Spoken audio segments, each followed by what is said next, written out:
Did you get, like, did you know any of the OGs, like, or any of the original cast members, like, before this whole experience? No, I didn't know any Wow. of them before. Wow. Not one. Did anyone reach out, like, once it was announced? Like, did someone reach out to you? You know, Heather Thompson? Dubrow and I follow one another, and she reached out. She DM'd me with a very, very sweet message, and she's just like, basically, good luck, enjoy the ride. This is a crazy journey that no one really knows about unless you're in it and you're doing it. It's hard to explain unless you're experiencing it. So I thought she was really sweet. Dorinda was really nice up front. She had some great words of advice. And she was great. And I think for the most part, that was pretty much it. What advice did Dorinda Medley give to you? She told me just be myself. Be authentic. Be myself, because when you're not, everyone will see right through you. That is good advice. I think the audience at this point with Housewives is just too smart. And I think that is the one thing that I think turns people off is inauthenticity. Like you said, whether you're trying to act more wealthy than you are or more fabulous or whatever it is, or that something doesn't bother you, I'm like, just feel it, right? Just feel it. It's okay to be yourself. When you look back to some highlights of, like, the first season, like Aviva throws her leg, we have Scary Islands. I mean, you watch some of it. Like, did you really know what to expect in this? Like, did you go in with preconceived notions, and, like, was it what you expected? I didn't know what to. Oh, for me, for my experience. I think my career has been such camera facing that nothing was really shocking to me. And I also do my own YouTube videos, so I kind of know how this works. The only thing that was a little bit, after a while, became a little bit, not a nuisance, but just the lot, was having a crew of like 30, everywhere you go. Or when you go out at restaurants, everyone is staring. So it's not like an intimate moment that you're having with your husband on a date. All of a sudden, it's you, the entire restaurant, and your crew. So I think that took some adjustment to get used to. But after a while, you're just like, fuck it, I'm here. You're like, who cares? Right, like you're there and like everyone's staring. Why is there a million cameras following around this woman? Exactly. So season 13 of RHONY came. We all watched it. I thought it was great, but the fans, most of the fans didn't. There was outcry. I cannot tell you the amount of time that I spent on this podcast because I like to predict things. So I'm like, this is what's going to happen. These are the people that are going to leave. This is who's going to stay. This is what they're going to do.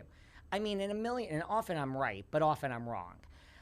But I mean, in a million years, I never expected there to be two RHONYs or a whole reboot. So I mean, as someone who watched the show and just knew what Bravo was, like, where were you? Like, were you shocked when you heard that they were announcing I was a whole new cast? Completely shocked. I mean, these women have been here for 13 years.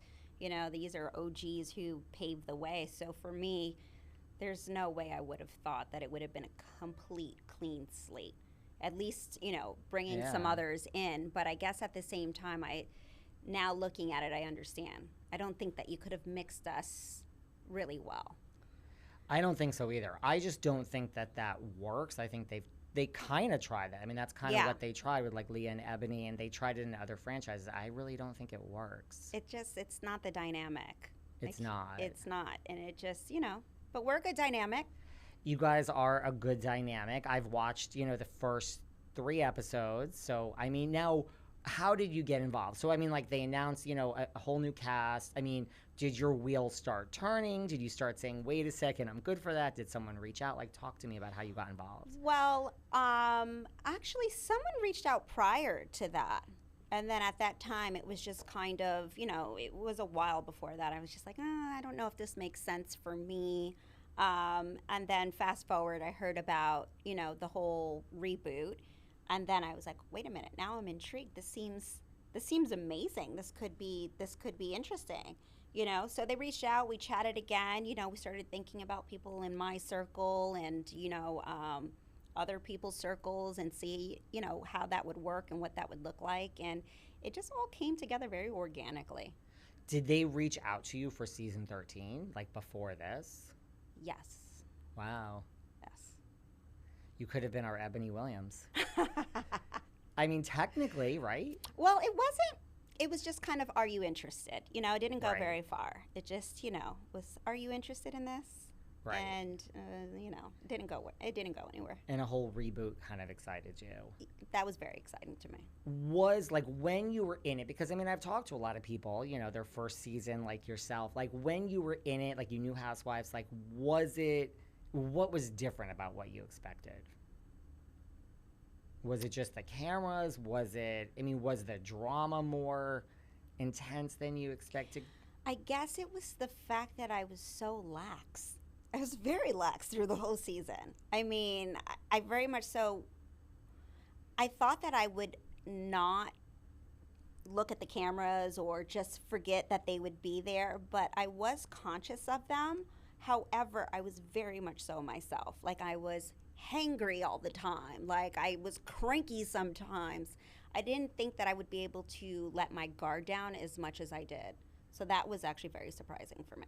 I'm not sure how I could ever really think the cameras are not there. Like even 10 years in, like there's cameras, right? I agree with that one. I mean, you can't help but see them at the corner of your eye. They're definitely there, but I guess once you get into the moments, it's not that you forget they're there. You just really are.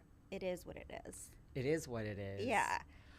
How much did you know your castmates? Because, I mean, that always comes up on, like, all these reality shows. Right. You know, like, did you know, like, Brynn? Like, take me through, like, did you know this group of people? I just knew of them. We weren't all besties. Right. Definitely not besties. We just knew of one another. We all run in the same circle. Me, Jenna, Jessel, we all work in fashion, whereas Erin works in real estate, so our paths never crossed, but we have mutual friends. Brynn and I worked together on a campaign because she was a marketing director, but still we never hung out. So it was just like 6 degrees of separation almost for each and every one of us. So imagine kind of getting together and then getting to know each other for 3.5 months of nonstop. Wow. You're like, hey. That sounds fun, though. I think you guys should really get to know each other. We think you should be real besties. You're like, here we go. Here we go. It was fun. It was a lot of fun. Did you have any, you know, because you knew, like you said, Jessel and, like, Jenna. I mean, I've interviewed a lot of fashion people here on this podcast. Like, once it was announced, I mean, that was one of my questions. Like, I think I asked Nicole Miller, Fern Malice, like, bigwigs in the fashion world. Like, what do you think of Jenna being part of this? Now, most of them were like, what? Others were like, that can't be true. I don't know what that I don't even think it was shade. It was just like from fashion people that are like really entrenched in fashion. They were always like, Jenna Lyons is going to be a housewife? It's a wild card, right? Yeah. It feels like she's the most unlikely candidate to be on the Housewives. Right. But I get it. I mean, when I think about Jenna Lyons and back in the day, you know, I just thought Jenna Lyons was this boss bitch that was like running J. Crew. So I would never picture her on a non-script show. And now here she is. Here she is. Here she is. And I mean, I think, because like I did delve further with some of these fashion gurus. I mean, I think it was more like, oh, isn't she too serious? Like, I think, and then a lot of them were just like, well, one of them, I think it was Nicole Miller who said, maybe Housewives is changing what they're looking for. Like, you know, which brings us into this whole new era as it's being tagged. Like, you know, I think people think of Housewives as just getting drunk.